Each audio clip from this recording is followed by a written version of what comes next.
I turn on the TV, the news itself, and what do I see? Another contractor devastating the community. And when they don't fulfill their duties, fixing your home up, you are forced to call Consumer Affairs. Then once you contact Consumer Affairs, you checking the status of the complaint. You have to have the written contract or proof of the agreement when you make that complaint with Consumer Affairs via calling them, or you can actually file a complaint online. You got to have receipts of payment, communication records, photos of the lack of work.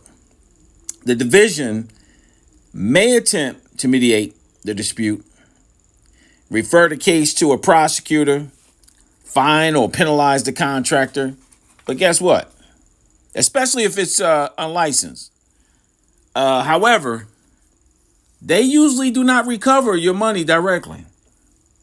So you got all this discovery now of the work they didn't do, or he probably just took your money and ran off. But again, let me say this to you. They usually do not recover your money directly. You may need to take further action, small claims court, up to $5,000 in New Jersey, Superior Court for larger amounts. So basically, you got to check contractors' licensing. Reach out to New Jersey Attorney General's office, Better Business Bureau, local police. But see, again, Leo can't do nothing for you. It's a civil matter. Unless it's criminal fraud. Okay? Unless it's criminal fraud. And you guys wonder why I always say record, record, record. This is the reason why you record. Don't leave anything up to chance. Because guess what? You'll be sleeping in the back of your home in a camper wondering what's the next step. All right, let's watch this take from Channel 7 Eyewitness News. Nearly $100,000 to fix their home up. But work was never completed. In fact, that family is now living in a camper in their backyard. You see it right there. Several more families now coming forward claiming they used the same contractor and suffered similar problems. With the very latest, here's Stacey Sager. I don't want a penny. I just want to get off the streets from doing this to other people. Dozens of other people, they say, homeowners victimized by contractor Robert Cortese. It was last week, you may remember our story of Deanna Salentino and her family here in Shoreham.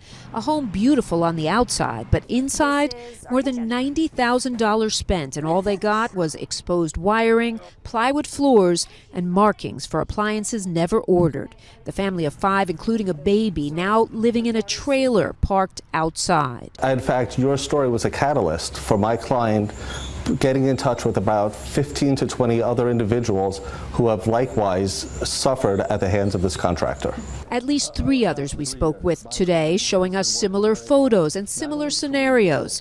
Gerard Trimboli of Belmore agonizing over Cortese for years. Yep, you heard it right. $90,000. And at the time when he did it with me, I was able to track down about 12 other people that he had victimized. This lawyer's client here in Great River saying his entire backyard cabana and pool needed to be rebuilt, costing hundreds of thousands of dollars. I've also represented 2 other clients against this very contractor. This is obviously a pattern. A pattern in which Cortese then disappears, not answering his door again today for us. We gave him the option to give us our money back, and he said, I'll see you in court. See, it's easy for a contractor to say, I'll see you in court, because he don't intend to pay you. Counting on his alleged victims to be too worn out to chase him. He puts them in such a position where they have to get their life back in shape. They can't. Yet another homeowner also contacted us to tell us Cortese tried to intimidate her when she complained about his work being shoddy. That he told her he knows everyone around town and even took her picture without her permission. Cortese's also listed on the Suffolk County Consumer Affairs Wall of Shame. Now, keep in mind, you can do all the investigating you want in regards to these contractors, but even then, you crossed your T's, you dotted your I's, and they still screw you over. For operating without a proper license. He's now being investigated by police with a list of allegations clearly growing. What do you mean investigated by the police? I mean, keep in mind, every time I had an issue with a contractor and I called Leo, law enforcement officer, guess what they tell me? Oh, it's a civil matter. So they could be digging up your pipes, destroying your home, destroying your yard and every damn thing else. And guess what? It's a civil matter. But yet you're left, just like these people, sleeping in a damn trailer in your own damn backyard. I just want to stop him from victimizing other people. In Suffolk County, I'm Stacey Sager, Channel 7 Eyewitness News.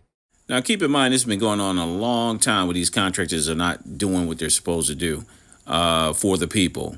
Now, this happened 7 years ago. Long Island also. Let's get to CBS. I really did. Donna Priscindero says she gave contractor Lee Moser and his company Capstone Remodeling her trust and her savings to elevate the Bay Park home she rebuilt after Superstorm Sandy. In return, she says she got scammed. No work, nothing. He took the money and done nothing. Around the corner, her daughter and son-in-law, also storm victims, paid the same contractor $80,000 to elevate their house. These contractors are making hundreds of thousands of dollars. They say Moser left it like this. He left us with no water, no heat, basically nothing. Boarded up and left. They're among the dozen victims who claim they're out tens of thousands of dollars each. But today, a form of payback. 49-year-old Moser in handcuffs. The Smithtown contractor already charged in Suffolk with. Now you're lying in the cold, incomplete work, holidays is near, and he's smiling while he's being arrested. Grand larceny and fraud will now fight similar charges in Nassau for allegedly stealing $110,000 from 6 homeowners. In court, a not guilty plea and a no comment from his attorney. Nothing to say to the victims? Victims had banded together to bring the case to authorities. Today is my day. It is. It's my day.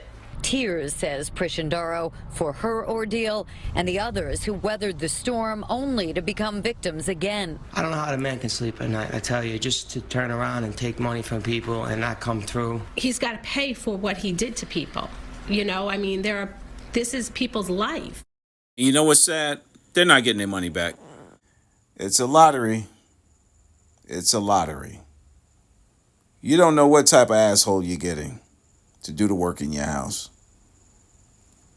Just as a reminder, I had some work done on my boiler during the winter last year. And this asshole was watching YouTube videos trying to figure things out. I'm not making this up. Shout out to YouTube. Recording is your voice. We examine the system. Thank you for viewing.